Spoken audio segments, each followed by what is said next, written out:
இன்றைக்கி வந்து கழுத்துக்கு வந்து நம்ம எப்படி பீஸ் கொடுத்து கழுத்தை வந்து ஃபினிஷிங் பண்ண போகிறோம் அப்படின்னு தான் பார்க்க போகிறோம். இதுக்கு வந்து நான் நேர் பீஸ் வந்து இந்த மாதிரி குட்டி குட்டியாக எடுத்து ஜாயின் பண்ணி இந்த மாதிரி வச்சுருக்கேன் பாருங்கள். ஒன் சைடு மட்டும் ஓரம் அடித்து வச்சுக்கணும்.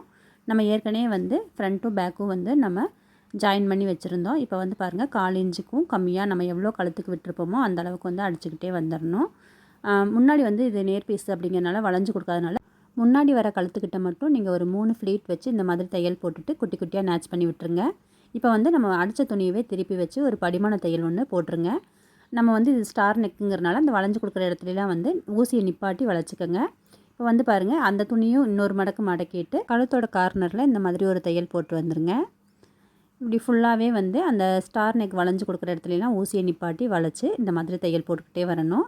கழுத்தோட கார்னரில் ஒரு தையல் போட்ட மாதிரியே நம்ம இந்த சைடும் ஒரு தையல் போட்டுக்கணும். கழுத்துக்கு அப்போ தான் வந்து 2 தையல் வரும்போது ரொம்ப அழகாக இருக்கும். அடுத்த வீடியோவில் கை எப்படி ஜாயின் பண்ணுறதுன்னு பார்க்கலாம்.